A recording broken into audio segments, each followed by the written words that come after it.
मया कृष्णेन निहताः सार्जुनेन रणेषु ये प्रवर्तयिष्यन्त्यसुरा स्ते त्वधर्मं यदाक्षितो धर्मदेवा तदा भक्ता अहं नारायणो मुनि जनिषे कौशले देशे भूमो हि समगो द्विज मुनिशापं नृतां प्राप्तां नृसिंस्तात तथोधवम् ततो वित्तासुरेभ्योऽहं सद्धर्मं स्थापयन्नज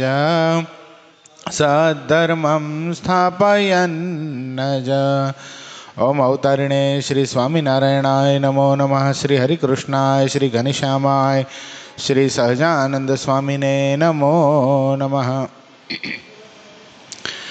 આપણા મંદિરમાં બિરાજી આપણને સૌ કોઈને અખંડ પોતાના દર્શનનું સુખ આપતા એવા આપણા સૌ કોઈના ઇષ્ટદેવ પ્રાણ પ્યારા મહાશ્રેયો મૂર્તિ સંકલ્પ સિદ્ધ શ્રી સ્વામિનારાયણ ભગવાન આપણા ઉપર જેમની અપાર કરુણા રેલી છે એવા આપણા સૌ કોઈના ગુરુશ્રી પ્રાતસ્મરણીય પરમવંદનીય મહામુક્તરાજ પરમ પૂજ્યપાદ સદગુરુ સ્વામી નિત્ય સ્વરૂપદાસજી સ્વામી, આપણા મંદિરના મહંત સ્વામી પૂજ્યપાદ હરિચરણદાસજી સ્વામી, આપણા મંદિરના કોઠારી પૂજ્ય પાર્ષદવરી હરેશ ભગત, પૂજ્ય પરમસુખ સ્વામી, પૂજ્ય રામાનુજ સ્વામી, પૂજ્ય તરુણસાગર સ્વામી, પૂજ્ય ધર્મજીવન સ્વામી, પૂજ્ય વિદેહી ભગત આદિ તમામ સંતો પાર્ષદોના શ્રી ચરણોમાં માનસિક સાષ્ટાંગ દંડવત પ્રણામની સાથે વાલાવાલા તમામ ભક્તો હૃદયપૂર્વક જય સ્વામિનારાયણ.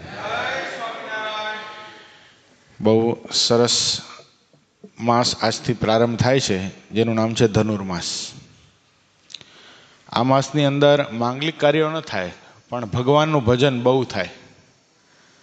આ માસની અંદર જેટલી કથા વાર્તા સંભળાય, જેટલી પરમાત્માની ધૂન થાય, જેટલા નામ જપ થાય એ બધાનું અક્ષય ફળ કીધેલું છે.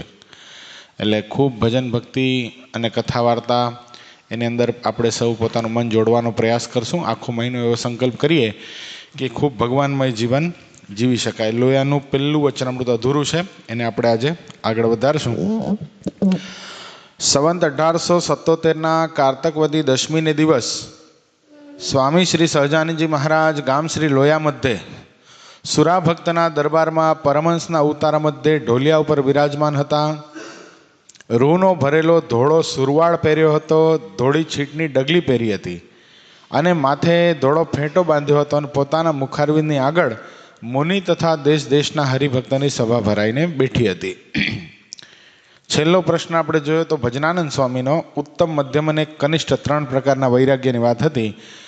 આજે પણ ભજનાનંદ સ્વામી હજી બીજો પ્રશ્ન કરે છે અને વળી ભજનાનંદ સ્વામીએ પ્રશ્ન પૂછ્યો છે કનિષ્ઠ, મધ્યમ અને ઉત્તમ એ 3 પ્રકારનું જે ભગવાનનું જ્ઞાન તેનું શું સ્વરૂપ છે? પેલો પ્રશ્ન શું હતો? વૈરાગ્યનો હતો. 3 પ્રકારના વૈરાગ્ય.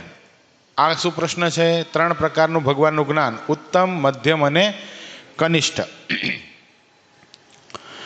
પછી શ્રીજી મહારાજ બોલ્યા છે કનિષ્ઠ જ્ઞાનવાળો તે તો પ્રથમ ભગવાનનો પ્રતાપ દેખીને નિશ્ચય કરે ને પછી તેવો પ્રતાપ ન દેખાય ને ભગવાનનો કોઈક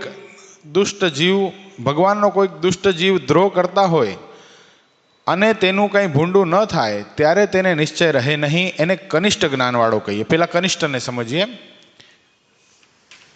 કનિષ્ઠ જ્ઞાનવાળો ભગવાનનો પ્રતાપ દેખીને ભગવાનનો નિશ્ચય કરી લે આ ભગવાન છે. પણ કોઈક દુષ્ટ જીવ હોય એ ભગવાનનો દ્રોહ કરતો હોય, એને જોઈને એમ થાય આવા તે કાંઈ ભગવાન હોતા હશે? શું થાય? દાખલા તરીકે ભગવાન કૃષ્ણ કાળ યવનની આગળ ભાગ્યા, હાર્યા એટલે શું કહેવાના?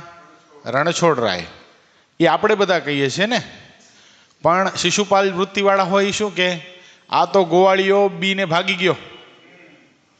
શું થાય? એટલે પ્રથમ નિશ્ચય થઈ જાય, પણ શું થઈ જાય? ભગવાન કદાચ પ્રતાપ ન દેખાડે તો એના મનમાં એમ થાય આવા તે કંઈ ભગવાન હોતા હશે, એનું કેમ કંઈ ખરાબ નથી કરતા. પણ આખું આયોજન હોય. શું હોય? કાળ યવનને વરદાન હતું કે તને યદુવંશી કોઈ મારી શકશે નહીં, તોય પણ ભગવાન એ વિધિના વિધાનને ટાળીને ક્રિયા કરી શકે છે. સમજો વાતને. પણ ભગવાન જ્યારે આ લોકમાં માનુષિક લીલા કરતા હોય ત્યારે બધા નિયમોનું પાલન પણ કરે છે. ભગવાન શ્રી કયા કુળમાં જન્મ્યા હતા? યદુ કુળમાં જન્મ્યા હતા. એટલે જે કાળિયવનને વરદાન હતો કે તને યદુવંશી કોઈ મારી શકશે નહીં, એ ભગવાને સત્ય રાખ્યું. ક્યાં છે? હસ્તિનાપુરથી ભાગતા ભાગતા ક્યાં આવ્યા? છે ગિરનાર આવ્યા.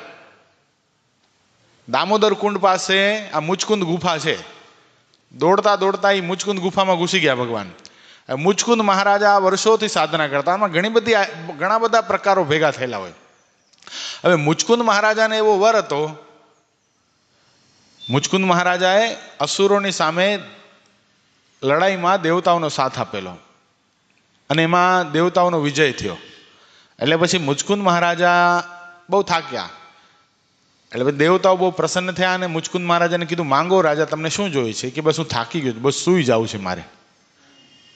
એ કે જાઓ, તમે અમારા કામમાં આવ્યા છો ને, તમે જાગશો ને તો તમારી નિંદર પણ ભગવાનના કામમાં આવશે. શું? તમારી નિંદર પણ ભગવાનના કામમાં આવશે. જાઓ, સૂઈ જાઓ. અને દામોદર કુંડની ઉપર અત્યારે પણ એ મુચકુંદ ગુફા છે જ્યાં મુચકુંદ મહારાજા સૂતા હતા. હવે મુચકુંદ મહારાજા સૂતા હતા, બરાબર દોડતા દોડતા દ્વારકાધીશ ભગવાન કૃષ્ણ એ ગુફાની અંદર ઘૂસી ગયા. પાછળ કોણ પડ્યું હતું? કાળયવન. હવે ભગવાને શું કર્યું? પોતાનું પીળું પિતાંબર એટલે પીળી પછડી હતી એ મુચકુંદ મહારાજાને ઓઢાડી દીધી અને પોતે ખૂણામાં છુપાઈ ગયા. હવે ગુફામાં સૂતેલા જોઈ કાળિયવનના મનમાં એમ થઈ ગયું, એલા કાળિયા ભાગી ભાગીને અહીંયા આવીને અહીંયા સૂઈ ગયો, મને કેટલો દોડાવ્યો તે, ઊભો રહે તારી તો. અને જ્યાં એ પછડી આડી કરી, હવે મુચકુંદ મહારાજા વર્ષોથી સૂતા હતા. વર્ષો એટલે 1-2 વર્ષ નહીં, હજારો વર્ષો વીતી ગયા હતા આ વાતને. એટલે શું થઈ ગયું હતું? શક્તિનો સંગ્રહ દ્રષ્ટિમાં થઈ ગયો હતો. તે આશીર્વાદ હતા કે તું ભગવાનના કામમાં આવીશ અને પહેલી દ્રષ્ટિ તારી જે પડશે ને એનાથી અસુરનો નિકંદન નીકળી જશે. એટલે કાળયવનની સામે ભગવાનના મહાન ભક્તા મુચકુંદ મહારાજાએ દ્રષ્ટિ કરી અને શું થઈ ગયું? કાળયવન ત્યાં બળીને ભસ્મીભૂત થઈ ગયો. ભગવાનના કાર્યમાં આવ્યા મુચકુંદ મહારાજા. ભગવાને આશીર્વાદ આપ્યા, મુચકુંદ માંગ, તને શું જોઈએ છે? બસ અખંડ તમારી ભક્તિ કરું. આ રાજ, સમૃદ્ધિ, પૈસો બધું પ્રાપ્ત થયું, મને કાંઈ આમાં રસ નથી, હવે કંટાળી ગયો છું.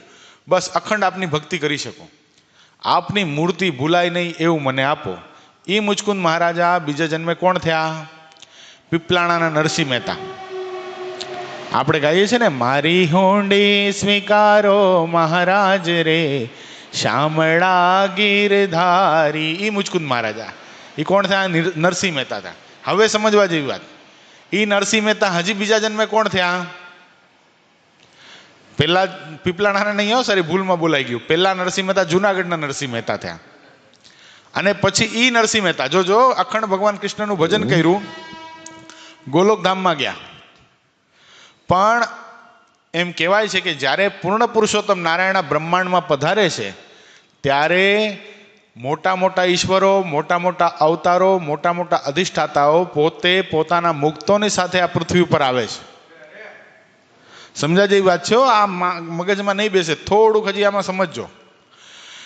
પૂજ્યપાદ ગુરુશ્રીનો સ્પષ્ટ આ મત છે કે ભગવાન સ્વામિનારાયણનો આશ્રિત, સમજો, ભગવાન સ્વામિનારાયણનો આશ્રિત ભગવાન સ્વામિનારાયણને અન્ય અવતાર જેવા સમજે તો કોટી કલ્પે અક્ષરધામમાં ન જાય. અને ભગવાન સ્વામિનારાયણનો આશ્રિત નથી, બહુ નિષ્ઠાથી પોતપોતાના ઈષ્ટદેવને માને છે. દાખલા તરીકે માતાજીનો ઉપાસક માતાજીને માને છે, કૃષ્ણ ભગવાનનો ઉપાસક કૃષ્ણ ભગવાનને માને છે, રામ ભગવાનનો ઉપાસક રામ ભગવાનને માને છે, શંકર ભગવાનનો ઉપાસક શંકર ભગવાનને માને છે. એવા અન્ય દેવી દેવતાઓના ઉપાસકો પોતપોતાના ઈષ્ટને બહુ ભાવથી માને છે. એ એક ને એક દિવસ અક્ષરધામમાં જશે. પ્રશ્ન થાય આપણને, કેમ એવું? ભગવાન સ્વામિનારાયણનો આશ્રિત છે, સ્વામિનારાયણ નામનું ભજન કરે છે, પણ ભગવાન સ્વામિનારાયણને કૃષ્ણ જેવા જાણે છે તો એ અક્ષરધામમાં ન જાય. બોલો, કંઠી પહેરી છે, કદાચ ગુરુશ્રી જેવા મહાસમર્થ સંત પાસે કંઠી પહેરી લીધી તોય પણ કોટી કલ્પે અક્ષરધામમાં ન જાય. અને ઓલાને સ્વામિનારાયણનો સય નથી ખબર તો એક દિવસ અક્ષરધામમાં જાય. લાગતું નથી ક્રોસ પોઈન્ટ છે? એ કેમ થાય? જો આ જે પ્રસંગ આપણે કીધો ને એ સાક્ષી પૂરે છે. ભગવાન સ્વામિનારાયણનો આશ્રિત નથી, સમજો, પોતાના ઈષ્ટનું બહુ ભાવથી ભજન કરે છે, બહુ ભાવથી. અંતે બધી નદીઓ સાગરમાં જ મળે છે. અને સાગર કોણ છે? એ પુરુષોત્તમ નારાયણ ભગવાન સ્વામિનારાયણ છે. સમજો, મુચકુંદ મહારાજા બહુ નિષ્ઠાથી ભગવાન કૃષ્ણની ઉપાસના કરતા હતા. એને બીજે જન્મે શું પ્રાપ્ત થયું? જુનાગઢના નરસિંહ મહેતા થયા. જુનાગઢના નરસિંહ મહેતા બહુ નિષ્ઠાથી કૃષ્ણ ભગવાનની ઉપાસના કરી, ક્યાંય આસક્તિ નથી રહ્યો. એના મોઢામાંથી એના ધર્મપત્ની ધામમાં જતા રહ્યા પછી શું નીકળ્યું હતું શબ્દ? ભલું થયું ભાંગી જંજાળ, સુખે ભજસુ શ્રી ગોપાળ. આવા પુરુષને ક્યાંય આસક્તિ હોય ખરી? હે? કુંવરબાઈનું મામેરું પૂરવા માટે સ્વયં દ્વારકાધીશને આવવું પડ્યું હતું. કેદારો રાગ ગીરવે મૂકી દીધો હતો. આમાં એને ક્યાં આસક્તિ હોય ભાઈ? એના કલ્યાણમાં કઈ ફેર હોય આપણને લાગે છે? નહીં. નિશ્ચય ભગવાન કૃષ્ણના ગોલોક ધામમાં ગયા છે નરસિંહ મહેતા. હવે સમજા જેવી વાત. તે ગોલોક ધામમાં ગયા પછી પીપલાણાના નરસિંહ મહેતા થયા કેમ? શબ્દ છે ગીતાજીનો, ન થાય કોઈ દી, ન તદભાસતે, ન સૂર્યો, ન શશાંકો, ન પાવક, યદ ગત્વા ન નિવર્તન્તે તદ્ધામ પરમમ મમ. મારા ધામને પામ્યા પછી કોઈ પાછો વળતો નથી. તો નરસિંહ મહેતા પીપલાણાના થયા કઈ રીતે? તો હવે સમજાજી વાત. અદ્ભુતાનંદ સ્વામીની વાતમાં આ વાત સ્પષ્ટ ઉલ્લેખ છે. અદ્ભુતાનંદ સ્વામી સ્પષ્ટ બતાવે કે જ્યારે પુરુષોત્તમ નારાયણ કોઈ પણ બ્રહ્માંડમાં જાય, આવા અનેક કોટી બ્રહ્માંડો છે. કેટલા છે? અનંત બ્રહ્માંડો છે. જે બ્રહ્માંડમાં જાય છે ત્યારે ગોલોક, વૈકુંઠ, શ્વેતદીપ, બદ્રિકાશ્રમ આદિકના જે અધિષ્ઠાતાઓ છે. ગોલોકના અધિષ્ઠાતા કોણ? રાધાકૃષ્ણ દેવ. વૈકુંઠના અધિષ્ઠાતા કોણ? લક્ષ્મીનારાયણ, રામચંદ્ર ભગવાન. તો એ અધિષ્ઠાતાઓ પોતપોતાના જે મુક્તો છે એને એમ કહે છે કે અત્યારે ઘોર કળીકાળ હોય કે જે યુગ હોય, અત્યારે પુરુષોત્તમ નારાયણ ફલાણા બ્રહ્માંડમાં ગયા છે, હાલો આપણે બધા ત્યાં જઈએ, એની ઉપાસના દ્રઢ કરીએ અને એના ધામમાં જઈએ. ત્યારે એના ઉપાસકો તે ઈષ્ટને એમ કહે છે, એ કૃષ્ણ હોય કે રામ હોય, એને એમ કહે છે કે આપથી મોટું કોઈ છે? એ તો અમે કહીએ છીએ કે અમારાથી પણ પર, અમે પણ જે ધામના અધિપતિ થયા છે એ જેના ભજને કરીને થયા છે એવા પુરુષોત્તમ નારાયણ અત્યારે ફલાણા બ્રહ્માંડમાં ગયા છે. તમને આથી અધિક જો સુખ જોઈતું હોય તો તમે એ ધામમાં જાઓ અને એની ઉપાસના કરો અને તમે અક્ષરધામમાં જાઓ. હવે સમજા જેવી વાત છે. તો એ મનાઈ જાય એની વાત. શું કામ? કે એને પુરુષોત્તમ નારાયણની ઓળખાણ જ નથી. બરાબર છે? તો નરસિંહ મહેતાને પુરુષોત્તમ નારાયણની ઓળખાણ નહોતી. એને ગોલોકમાં ભગવાન કૃષ્ણએ કીધું તો ફરીવાર એને પીપલાણાના નરસિંહ મહેતા તરીકે જન્મ ધારણ કર્યો. પણ દાખલા તરીકે ભગવાન સ્વામિનારાયણનો આશ્રિત છે. સમજો, ભગવાન સ્વામિનારાયણની તુલસીની કંઠી ગળામાં ધારણ કરી છે, પણ ભગવાન સ્વામિનારાયણને કૃષ્ણ ભગવાન જેવા જાણે છે અથવા તો લક્ષ્મીનારાયણ દેવ જેવા જાણે છે. તો શું થાય છે? એના અધિષ્ઠાતા દેવ એને કહે છે કે અત્યારે ફલાણા બ્રહ્માંડની અંદર પુરુષોત્તમ નારાયણ પ્રાગટ્યને પામ્યા છે, ત્યાં જાઓ, તેની ઉપાસના દ્રઢ કરો અને તમે તમારું આત્યંતિક કલ્યાણ સાધી લો. ત્યારે કહે છે શું કામ મારી પરીક્ષા લો છો? ત્યાં છો એ અહીંયા છો ને અહીંયા છો એ ત્યાં છો, માટે એ જાય નહીં. એટલે કોટી કલ્પે એનો અક્ષરધામનો દરવાજો બંધ થઈ જાય છે. આ ખ્યાલ આવ્યો? આ બહુ સ્પષ્ટ વાત છે. આમ જ ઉપાસના સમજવી પડે. નકા બહુ અત્યારે જો આપણા માટે તો બહુ મોટું જોખમ છે. આપણે કોણ થઈ ગયા? ભગવાન સ્વામિનારાયણ આશ્રિત થઈ ગયા.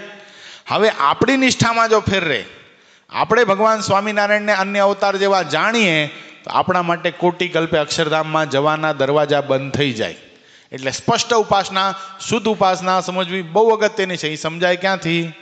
પૂજ્યપાદ ગુરુશ્રી જેવા મહાપુરુષ યુગોમાં એકવાર આ બ્રહ્માંડમાં પધારે છે.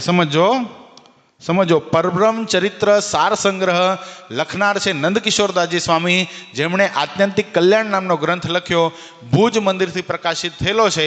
એમાં સ્પષ્ટ ઉલ્લેખ છે કે પુરુષોત્તમ નારાયણને જેમ છે એમ સમજનારા મોટા પુરુષ યુગોમાં એકવાર આ બ્રહ્માંડમાં આવે છે. શું? યુગાંતરમાં એકવાર આ બ્રહ્માંડમાં આવે છે અને જીવાત્માને એ જ્યારે વાત કરતા હોય ત્યારે એની વાતની હા પડી જાય છે, ત્યારે એનો કલ્યાણનો માર્ગ પ્રશસ્ત થાય છે.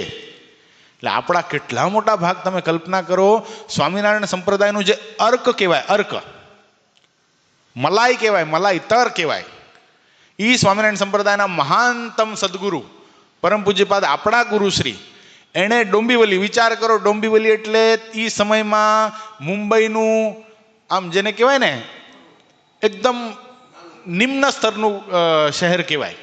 હવે એમાં એમણે મંદિર કર્યું. આ તો કેવું થયું ખબર છે? દેડકીને બહાર નીકળવું ને વરસાદને વરસવું. આપણે કાંઈ ડોંબીવલી કે અહીંયા કાંઈ તીર્થધામ છે એટલે રહેવા માટે આવ્યા હતા અમિત ભગત? આપણને પરવડતું નહોતું સાઉથ બોમ્બેમાં રહેવું. સીધી વાત છે ને કે આપણે વાલકેશ્વરથી નીચે ઉતરીએ એમ જ નથી. પણ આપણે અહીંયા શું કામ રહ્યા? ભાઈ પૈસા કમાવા માટે ને પરવડતું હતું એટલે રહ્યા. પણ આપણા ભાગ્ય વિચાર કરો. ન ગઈ ગંગા ગોદાવરી કાશી, ઘેર બેઠા મળ્યા અક્ષરવાસી. તપરે તીરથમાં હું કાંઈ નવ જાણું, સહેજે સહેજે રે હું તો સુખડા રે માણું. એવું લાગે છે આપણે કંઈ ઇન્દ્રાસન ડોલાવ્યો છે તપે કરીને? કાંઈ નથી કર્યું ભાઈ. સહેજે સહેજે આ પ્રાપ્તિ થઈ. એટલે ભગવાન સ્વામિનારાયણનો આવો પ્રતાપ આપણને સમજાણો. ખેર પ્રશ્ન અલગ છે. આ પ્રશ્નમાંથી પ્રશ્ન નીકળ્યો એટલે એમાં આપણે જતા રહ્યા. પણ પ્રશ્ન શું છે? ભજનાનંદ સ્વામીનો કનિષ્ઠ પ્રકારનું જ્ઞાન. જ્યારે કોઈ દુષ્ટ જીવાત્મા ભગવાનનો દ્રોહ કરે છે ત્યારે એનું ખરાબ નથી થતું, ત્યારે કનિષ્ઠ જે નિશ્ચયવાળો છે, કનિષ્ઠ જ્ઞાનવાળો છે, એનો નિશ્ચય રહેતો નથી. એની ડગલી ખસી જાય કે આવો સાવ સામાન્ય જીવ ભગવાનનો દ્રોહ કરી જાય અને ભગવાન કાંઈ નથી કરતા. સંપ્રદાયનો પ્રસિદ્ધ પ્રસંગ નહીં? ભગવાન શ્રી હરિ આણંદની બજારમાંથી નીકળ્યા. સાથે કોણ હતું ભાઈ? બધા જબરા જબરા દરબારો હતા. સુરા ખાચર, સોમલા ખાચર, જોબન પગી પોતે સાથે. વિચાર કરો. અને ભગવાન સ્વામિનારાયણને ખબર હતી કે આણંદની બજારમાં આપણું ભયંકર અપમાન થવાનું છે અને થયું. પણ પહેલેથી ભગવાન સ્વામિનારાયણે બધાને આગાહ કરી દીધેલા કે આજે કોઈ પણ પોતાના મુખમાંથી એકે શબ્દ બોલશે તો શું છે? ગુરુદ્રોહી ને વચનદ્રોહી છે. માટે બધા શાંતિથી નીકળ્યા. ભગવાન સ્વામિનારાયણ ઉપર કાદવ, કીચડ, છાણના ઘા કર્યા, પથરાના ઘા કર્યા. બધા છાનામાના નીકળ્યા. જોબન પગીને તો આમ થાય, મહારાજ બીજું કાંઈ કરવા ન દે તો કાંઈ નહીં, ખાલી એક વાર મને બોલવા દો, હું જોબન વડતાલો. આ બધાને છઠ્ઠીનું ધાવણ યાદ ન કરાવી દઉં ને તો મારું નામ જોબન પગી નહીં. અરે આ બધાને તો એટલી વાર લૂંટ્યા છે, એટલી વાર લૂંટ્યા છે. ખાલી ગામની સીમમાં આવીને મારા ઘોડીના પગલા ડાબલાના અવાજ સાંભળતા ને તો પોતાના ચાવીઓના જોડાના ઘા કરતા, જોબન અમને મારીશ નહીં, જેટલું લૂંટવું હોય એટલે લૂંટી લે. આ બધા આપનું અપમાન કરે મહારાજ. મહારાજ કે અમારે આણંદમાં ધીંગાણું કરવું નથી, ભવિષ્યમાં આણંદમાં સત્સંગ થાય એવું અમારે કરવું છે. એટલે કોઈએ પણ કાંઈ રિએક્શન આપવાનો નથી. એ બજારમાંથી નીકળ્યા. બધા બહુ વેપારીઓ બહુ અપમાન કર્યું. જેમ તેમ ઠીક પડે એમ બોલ્યા કે સ્વામિનારાયણ કંઈ ભગવાન નથી, આણે બાબરો ભૂત વશ કર્યો છે અને ઘોર કડીકાળમાં ભગવાન હોય નહીં, આ દંભ છે ને પાખંડ છે ને. ન બોલવાના શબ્દો બોલ્યા, ફિઝિકલી અપમાન કર્યું, તો ભગવાન સ્વામિનારાયણે કાંઈ કર્યું નહીં. હવે આવા સમયમાં સમજો, આવા સમયમાં ભગવાનનો પ્રતાપ દેખીને કોઈ નિશ્ચય કર્યો હોય અને ભગવાન હવે આવું અપમાન સહન કરતા હોય ને એનું ખરાબ ન કરે તો શું થઈ જાય? કનિષ્ઠ જ્ઞાનવાળાનો નિશ્ચય રહે નહીં. પણ આગળ જતાં શું થયું? આગળ જતાં શું થયું? એક આંબાવાડીમાં ભગવાન સ્વામિનારાયણ, જોબન પગી બધા બેઠા એટલે પછી ઓલા વેપારીઓના મનમાં એમ થયું કે આપણે થોડું વધારે ન કરી નાખ્યું? સ્વામિનારાયણે ખરાબ તો શું કર્યું છે આ સમાજની અંદર? આ પાખંડી બાવાઓ જ્યારે ગામમાં આવે છે ત્યારે કાલી રોટી ધોળી દાળ એટલે અમને પાકા સીધા આપો, દૂધ પાક આપો, માલપુડા આપો એવું માંગે છે. અરે અફીણ ગાંજા ન આપીએ તો ગંદી ગંદી ગાળો બોલે છે અને મારે છે. અને એની કુદ્રષ્ટિ આપણી મા બેન દીકરી ઉપર હોય છે. જ્યારે આ સ્વામિનારાયણ જે ભગવાન કહેવાય છે એણે તો કેવો સદાચારમય પંથ ચલાવ્યો છે. બાઈઓ દેખીને ભાઈઓ છેટેરા ચાલેરા જ, અક્ષરના વાસી વાલો આવ્યા અવની પર. આવો સદાચારમય પંથ જેણે ચલાવ્યો એનું આપણે અપમાન કર્યું. અરે આણંદ એને દીકરીએ દીવો નહીં રે, આવું જો આપણે કરશું તો હાલો. અને ગામના ડાયા માણસો જ્યારે સમજાવ્યા, આણંદના બધા લોકો ભગવાન સ્વામિનારાયણ જે આંબાવાડીમાં બિરાજમાન હતા ને, હજી અપમાન થયું હતું એ ઘટનાને 1.5 થી 2 કલાક જ થયા છે. તરત આ લોકોને પશ્ચાતાપ થયો અને બધા આવીને ભગવાન સ્વામિનારાયણની માફી માંગી છે. આ ક્યારે થયું? આ સહનશીલતા રૂપી ખડક ભગવાન સ્વામિનારાયણે પોતાના સંતોને અને પોતે જ્યારે બતાવ્યું છે ત્યારે આજે આણંદ સત્સંગનું ગઢ કહેવાય ચરોતરની અંદર. અને તે વખતે જો સહન ન કર્યું હોત તો આ દરબારો ભેગા હતા, એ ગામને ભાંગી નાખ્યું હોત તો સૂર્યચંદ્ર તપે ત્યાં સુધી વડતાલ તો આપણને પ્રાપ્ત થાત, પણ આણંદ એટલે બાજુમાં જ સત્સંગ રહે નહીં. શું કામ? કારણ કે ધીંગાણાની અંદર કંઈ સારું થોડી રહે, કેટલાક મરી જાય. ઓલું નહીં, પરમ દિવસે આપણે કથા કરી હતી વેરાભાઈની, એ ખોખરાની અંદર યુદ્ધ થયું, 1000 લોલંગર બાવાને મારી નાખ્યા હતા. શું કર્યું હતું એ વખતે? તે આજે પણ ખોખરામાં સત્સંગ નથી. તે સંઘર્ષમાં કોઈ દી સત્સંગ થાય નહીં. સંઘર્ષ એમાં થાય? સમર્પણમાં. નથી પૂજ્યપાદ ગુરુશ્રી માટે ઓલા કાલે સાધુએ બહુ સરસ વાત કરી હતી, ખબર છે? માણાવદરની અંદર કથા હતી અને પંચાળાના ઓલા સાધુ આવ્યા હતા. અર્પણ, તર્પણ ને સમર્પણ, કેવી વાત કરી હતી. આવા સદગુરુ દુનિયામાં ક્યાંય નથી. સંપ્રદાયની અંદર સાધુ તો ઘણા છે. અમિત ભગત એને શું કીધું ખબર છે? સંપ્રદાયની અંદર સાધુ તો ઘણા છે, પણ નિત્ય સ્વરૂપ સ્વામી એક જ છે. એ કોઈ દી થયા નથી ને હવે કોઈ થાશે પણ નહીં. બોલો, આપણા ગુરુ આપણે કહીએ એ અતિશોક્તિ લાગે, પણ જ્યારે ક્યારેક બહારના સાધુ, બહારના સંતો જ્યારે બોલે ને, ત્યારે આપણા મનમાં એમ થાય કે આપણને શું તત્વ પ્રાપ્ત થયું છે. એટલે આપણે એ વાત જોતા હતા કે એ પ્રસંગ પછી જો કદાચ એમાં પ્રસંગની અંદર કોકને એમ થઈ જાય કે આટલા બધા આણંદના આ વેપારીઓએ ભગવાન સ્વામિનારાયણનું અપમાન કર્યું, એનું ખરાબ ન થયું, પણ એની પાછળનું તાત્પર્ય ભગવાન સ્વામિનારાયણનું શું હતું? આખા આણંદને સત્સંગના રંગે કરીને રંગી દેવાનું હતું. બીજી વાત મહારાજ બતાવે છે, અને મધ્યમ જ્ઞાનવાળો જે હોય તે તો જ્યારે ભગવાનના શુભ કે અશુભ એવા જે મનુષ્ય ચરિત્ર દેખે ત્યારે તેમાં મોહ થાય અને નિશ્ચય રહે નહીં. મધ્યમ જ્ઞાનવાળો કેવો હોય? શુભ અશુભ ચરિત્ર દેખે એમાં મોહ થઈ જાય કે આવા તે કંઈ ભગવાન હોતા હશે, આવું કરે કંઈ ભગવાન હોતા હશે. વિચાર કરો, આંબા શેઠ જેવા આંબા શેઠ ગઢાળીના શું કરતા હતા? અહીં રોજ સવારે જાગી જાય, 3 વાગે નહીં 2:30-3 વાગે જાગી, નાહી ધોઈ પૂજા પાઠ કરીને સરસ મજાનું દાંતણ આગલે દિવસે રાતના પલાળી રાખ્યું હોય. અત્યારે આપણે માઉથ ફ્રેશનર યુઝ કરીએ ને, તે વખતેનું આધુનિક માઉથ ફ્રેશનર આંબા શેઠ યુઝ કરતા. એ સરસ મજાનું કૂણું કૂણું દાંતણ કાપે અને એને એલચી લવિંગના પાણીમાં આખી રાત બોળી રાખે અને સરસ સવારના એને દસ્તાથી ખાંડી અને પોચું થઈ જાય આગળનો ભાગ, એવું દાંતણ લઈને મહારાજ પાસે ગઢાળીથી ગરડા સુધી હાલીને આવતા અને મહારાજને અર્પણ કરતા. મહારાજ બરાબર 4-4:30 જાગે એની પહેલાં તો આંબા શેઠ દાંતણ લઈને ઊભા હોય, લો મહારાજ દાંતણ કરો. આવું 1-2 દિવસ નહીં હો, આખી જિંદગીનો ક્રમ હતો. પણ ઝીણાભાઈના સગાબેન અદીબા, એને એવો સંકલ્પ હતો કે કોક દી પુરુષોત્તમ નારાયણ આ બ્રહ્માંડમાં પધારે અને મને મારા ખભા ઉપર હાથ મૂકે તો કેવું સારું. હવે આ સંકલ્પ પૂરો કરવા માટે અદીબા જ્યારે ગઢપુર આવેલા ત્યારે ભગવાન શ્રી હરિએ શું કર્યું? અદીબાના ખભા ઉપર ખાલી હાથ મૂક્યો, આંબા શેઠની ડગડી ચરકી ગઈ. મધ્યમ જ્ઞાન. આ વાતે કઈ ભગવાન હોતા હશે?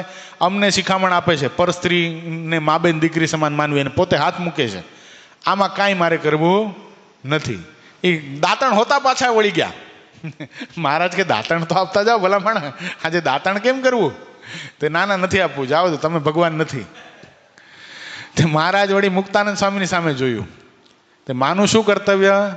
દીકરો ગમે એટલા કુમાર્ગે જાય એને પાછા વાળવું, એ માનું કર્તવ્ય. સત્સંગની માં કોણ? સદગુરુ મુક્તાનંદ સ્વામી. એટલે મુક્તાનંદ સ્વામી આંબા શેઠને મળ્યા. આંબા શેઠ કઈ બાજુ?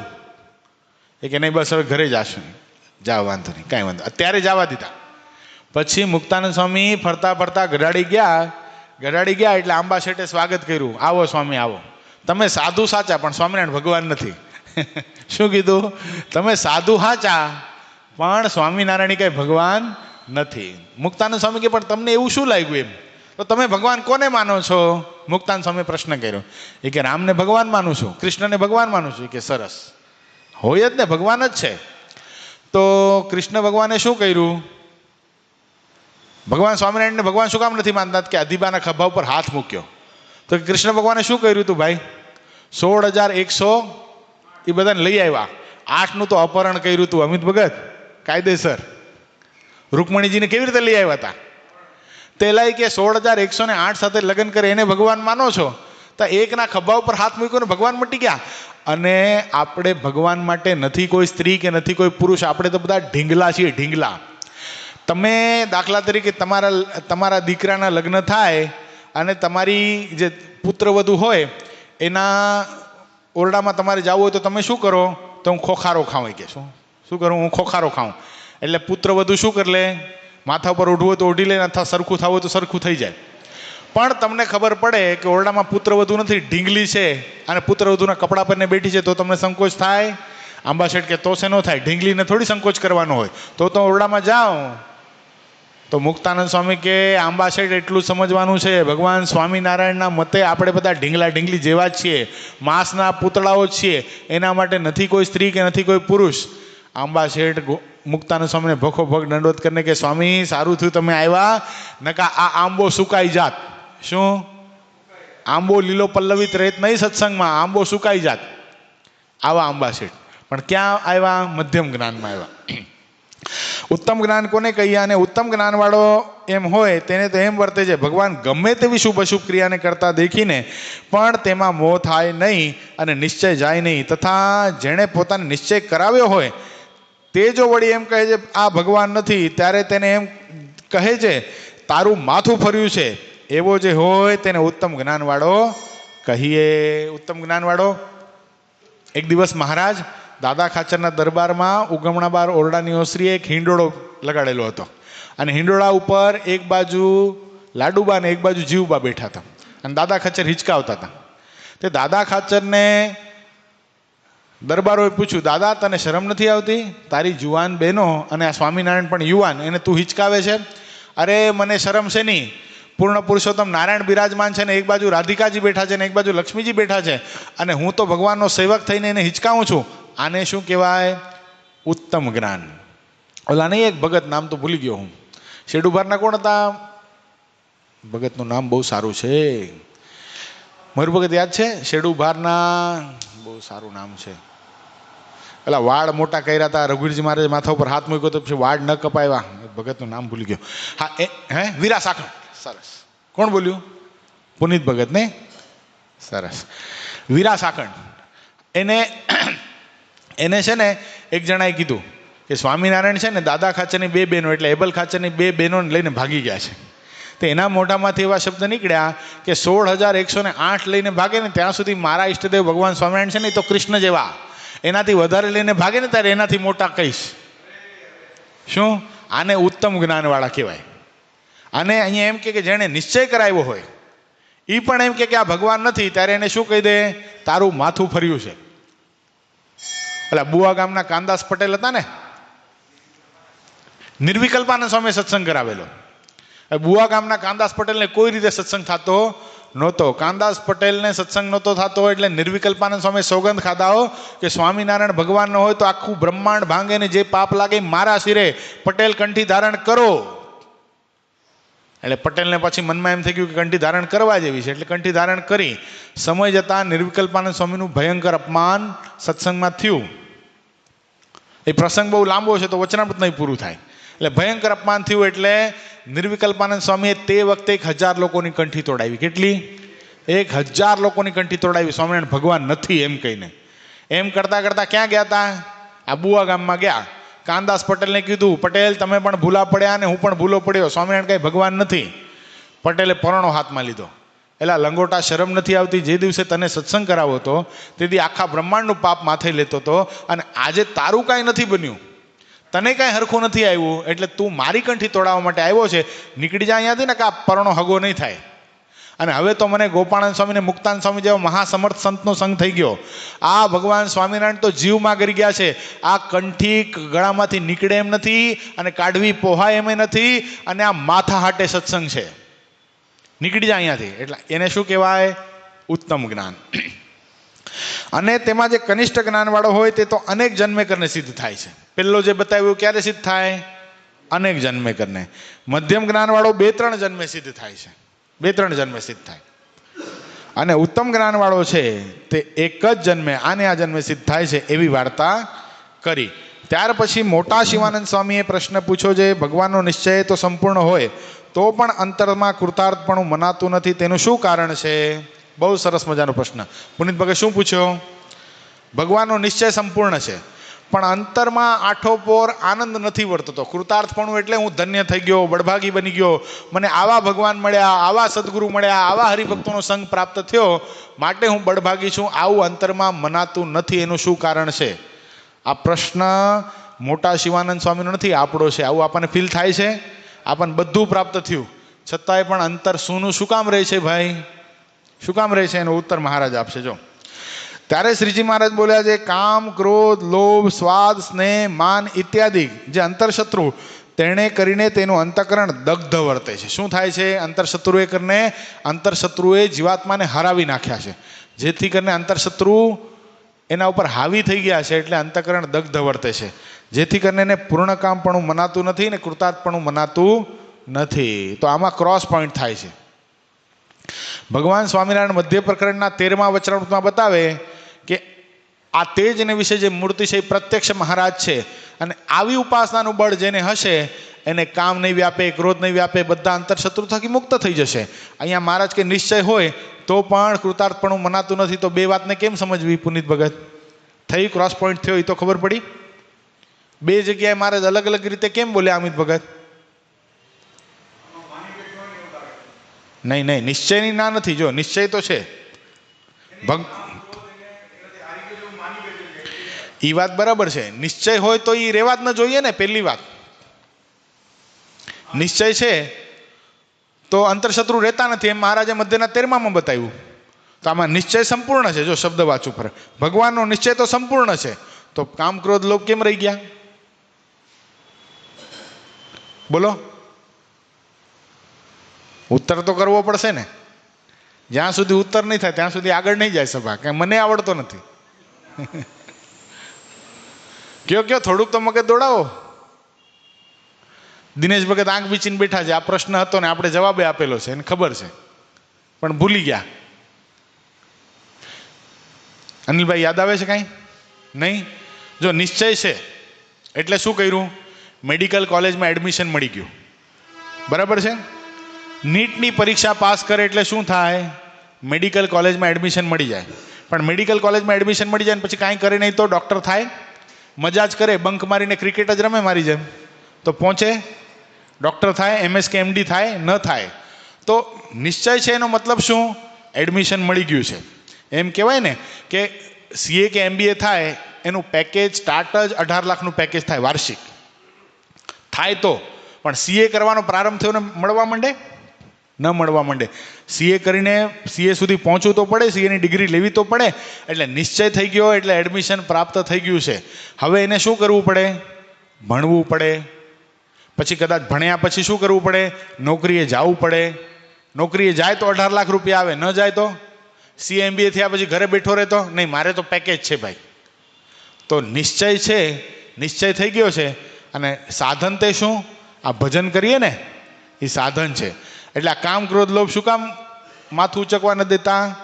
ભજન ઘટે છે. શું ઘટે છે? બાકી નિશ્ચય છે તો એ કામ, ક્રોધ, લોભ માથું ઉચકવા દે એવી શક્યતા જ નથી. ભજને કરીને એને ભાંગી નાખવાના છે. શું? પૂજ્યપાદ ગુરુશ્રી બહુ સરસ વાત બતાવે. સ્વામી કે, ગુરુશ્રી કે ગોપાળાનંદ સ્વામી વાતમાં બહુ અદ્ભુત વાત લખી છે. ગોપાળાનંદ સ્વામી કે બહારના શત્રુની સાથે હાથ જોડી સમાધાન કરીને એને જીતી લેવા, અને અંતરશત્રુ ઉપર સામ્રાજ્ય કરીને એને હરાવીને એને જીતી લેવા. એટલે અંતરશત્રુને જીતવા કેમ ભાઈ? ભજને કરીને એને ભાંગી નાખવાના છે. આ મુક્ત ભાવનું ભજન આપ્યું છે. 1 માળા કરવી અને 1 મિનિટનું ધ્યાન કરવું, એવી 21 માળા કરવી અને 21 મિનિટનું ધ્યાન કરવું. આ શું થાય છે? આ અંતરશત્રુ ઉપર બહુ જબરો પ્રહાર થાય છે. કારણ કે ભગવાનનું ધ્યાન અને ભગવાનનું વચન, આ બે કરીને કારણ શરીરની વાસના વજ્રસાર જેવી છે, કોઈ રીતે ટળે એમ નથી. પણ ભગવાનનું ધ્યાન અને ભગવાનના વચનના માધ્યમથી ટળી જાય છે. આવું વચનામૃતમાં કીધેલું છે. કેટલામું છે આ? કયો પુનિત ભગત? કાર્યાણીનું 12મું. ખબર અમને બધી છે. શું? તરી જાણું, ડભી જાણું, પણ ટાઈમે ઓહાણ ચુકાઈ જાય છે. શું થાય છે? એટલે આપણને કૃતાર્થપણું મનાતું નથી. એનું કારણ શું? બધી આપણને ખબર તો બધી છે. આશીષ ભગત હમણાં થોડા દિવસ પહેલા મુક્ત સ્વરૂપ સ્વામી આવ્યા હતા. મને, તમને ને યોગેશ ભગતને શું આપી ગયા નિયમ? આપણે કર્યું ચાલુ? કર્યું? હા, તો એ કરીએ તો કૃતાર્થપણું મનાશે. આ જ આપી ગયા. 21 માળા કરવાની ને 21 વખત ધ્યાન કરવાનું 21 મિનિટનું. આટલું જો કરો તો તાકાત નથી અંતરશત્રુની કે આપણને કૃતાર્થપણું મનાવા દે નહીં. એવી સરસ વાત અહીંયા મહારાજ બતાવે છે. પણ હવે એક પ્રશ્ન જો લઉં, એક પ્રશ્ન લઈ લઉં અમિત ભગત. પછી નિત્યાનંદ સ્વામીએ પ્રશ્ન પૂછ્યો છે, એ કામાદિક શત્રુને ટાળ્યાનો ઉપાય શું છે? શું છે? નિત્યાનંદ સ્વામીનો પ્રશ્ન. પેલો કોનો હતો? શિવાનંદ સ્વામીનો. નિત્યાનંદ સ્વામી આગળ વધાર્યો, ભાઈ અંતઃકરણ દગ્ધ વર્તે છે તો એનો ઉપાય બી તમે જ બતાવો મહારાજ, તમારા સિવાય કોણ કામને ટાળશે? ત્યારે શ્રીજી મહારાજ બોલ્યા છે, કામાદિક શત્રુ તો ટળે જો એના ઉપર નિર્દય થકો દંડ દેવાને તત્પર થાય. જેમ ધર્મરાજા છે તે પાપીને મારવાને અર્થે દંડ લઈને રાત દિવસ તૈયાર રહે છે, તેમ ઇન્દ્રિયો કુમાર્ગે ચાલે તો ઇન્દ્રિયોને દંડ દે, અને અંતઃકરણ કુમાર્ગે ચાલે તો અંતઃકરણને દંડ દે. તેમાં ઇન્દ્રિયોને કૃષ ચાંદ્રાયણે કરીને દંડ દે અને અંતઃકરણને વિચારે કરીને દંડ દે, તેમ કામાદિક શત્રુનો નાશ થઈ જાય છે. અને પોતાને જે ભગવાનનો નિશ્ચય છે તેણે કરીને સંપૂર્ણ કૃતાર્થ માને. શું આવ્યું? કામાદિક જીતવાનો ઉપાય શું બતાવ્યો? 2 વસ્તુ બતાવી. વિચાર ક્યાં કરવાનો છે? અંતઃકરણમાં વિચાર કરવાનો છે. દેહને શું કરવાનું છે? તપે કરીને દંડ દેવાનો છે. તે તપ તે શું? ચાંદ્રાયણ કરવું, ધારણા પારણા કરવા. આ તપે કરીને શું કરવાનું છે? ઇન્દ્રિયોને છે ને એ ભાંગી નાખવાની છે. પહેલાં તો છે ને પહેલાં તો આ બહારનું ખાવાનું બિલકુલ બંધ કરવું પડે. આ માર્ગે જવું હોય, અંતરશત્રુ જીતવા હોય તો શું કરવું પડે? આહાર શુદ્ધિ બહુ મહત્વની છે. જેમ ઠીક પડે એમ ખાઈ લઈએ, જે ઠીક પડે જોઈ લઈએ તો ઇન્દ્રિય અંતઃકરણ જીતાય નહીં. કારણ કે એનો તો ઢાળો છે. જો વિષયની ઉત્પત્તિ અંતઃકરણમાંથી નથી, સમજ્યા જેવી વાત છે. પ્રથમનું 18મું ખોલવું પડે. પ્રથમના 18મા વચનમાં સ્પષ્ટ બતાવ્યું કે મન છે એ કારણભૂત નથી. કોણ છે? જાજો વાક કોનો છે? પંચ જ્ઞાન ઇન્દ્રિય અને પંચ કર્મ ઇન્દ્રિયોનો છે. તે પંચ જ્ઞાન ઇન્દ્રિય શું છે ખબર છે? બહાર જે તે જોઈ લે છે. મન અને અંતઃકરણ તો કેવું છે? સરસ મજાનું ગોડાઉન છે. અને આ બધું શું છે ખબર છે? ટ્રક છે. ઇન્દ્રિયો છે ને, ઇન્દ્રિયો એ બધું બહારથી લાવીને ગોડાઉનમાં ઠલવે છે. હવે ગોડાઉનમાં ડુંગળી ઠલવો તો શેની વાસ આવે ભાઈ? ડુંગળીની વાસ આવે.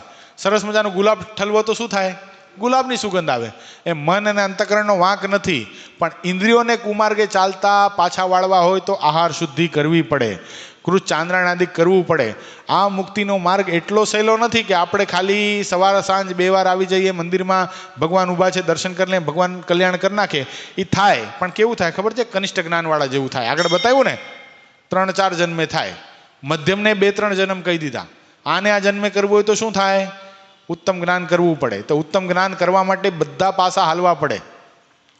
અત્યારે ગુરુશ્રી છે, આટલું મોટું મંડળ ચલાવે છે તો બધું ધ્યાન રાખે છે.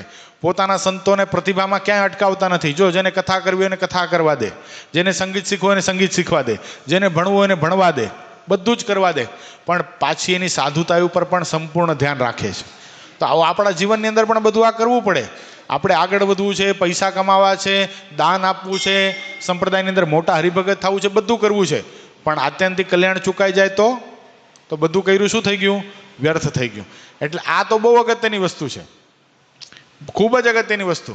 ઇન્દ્રિયો અંતઃકરણ શુદ્ધ ભાવે પરમાત્મામાં જોડાય અને અખંડ ભગવાનની મૂર્તિ હૈયામાં દેખાતી રહે, એવું જ્યાં સુધી ન થઈ જાય ત્યાં સુધી સંપૂર્ણ કૃતાર્થપણું મનાશે નહીં. એના માટે મહારાજે બહુ સરસ અંતઃકરણને વિચારે કરીને દંડ દે. અંતઃકરણની અંદર કોઈ અયોગ્ય સંકલ્પ આવ્યો તો શું કરવાનું છે? પૂજ્ય સ્વામીએ થોડાક દિવસ પહેલાં બહુ સરસ વાત બતાવી હતી, હરિચરણ સ્વામીએ સવારના વચનામૃતની કથાની અંદર, કે સાક્ષી ભાવે સંકલ્પને જોયા રાખવો. શું? ખરાબ સંકલ્પ હોય તો બી એને જોયા રાખવા કે આનો ભોગતા હું નથી. આ સંકલ્પ થાય છે એ અંતઃકરણનો ધર્મ છે, કરે છે, પણ હું એને જોનારો છું. શું? સાક્ષી. અને કોઈ પણ વસ્તુને તમે જોવો ને, દાખલા તરીકે તમે કોઈ વ્યક્તિને જોતા હો ને તો એ જમી પણ ન શકે સરખી રીતે. જોજો કોઈ જમતો હશે ને એને તમે આમ જોયા રાખજો, તેના વિચારને સંકોચ થાય, સરખી રીતે જમી નહીં શકે. એમાં અંતઃકરણને મન પણ એવું છે. એ સંકલ્પ ક્યારે કરશે? જ્યારે આપણે ગાફલાઈ કરશું ત્યારે. પણ એની સામે આમ ટાંકીને જોશું ને, અંદર 2 વિભાગ થાય છે, જીવના અને મનના. મનગંજનની અંદર નિષ્કુળાનંદ સ્વામીએ એને નિજ મનને પડતક મન કીધેલું છે. તે જીવ જ્યારે મનની સામે જોયા કરે છે ત્યારે મન સંકલ્પ કરી શકતો નથી. એટલે અંતઃકરણના ભાવને કેવી રીતે ટાળવાના છે? વિચારે કરીને કે આનો હું ભોગતા નથી, આ સંકલ્પોનો કરનારો હું નથી, હું તો જીવ છું, શુદ્ધ છું, ચૈતન્ય છું. એટલે સારા સંકલ્પોનો કરતા પણ હું નથી ને ખરાબનો પણ હું નથી. સારા સંકલ્પ ભગવાન સંબંધી થાય એને અમલીકરણમાં મૂકવા, ખરાબ સંકલ્પ થાય એને ટાળી નાખવા. આવી રીતે અંતઃકરણને જીતવું અને ઇન્દ્રિયોને તપે કરીને જીતવી. તો શું થશે? નિશ્ચય પણ ભગવાનનો છે અને સંપૂર્ણ કૃતાર્થપણું પણ મનાઈ જશે. ઇતિ વચનામૃતમ લોયાનું પહેલું અધૂરું છે. સહજાનંદ સ્વામી મહારાજની જય. શ્રીપતિમ શ્રીધરમ સર્વદેવ ઈશ્વરમ ભક્તિધર્માત્મજ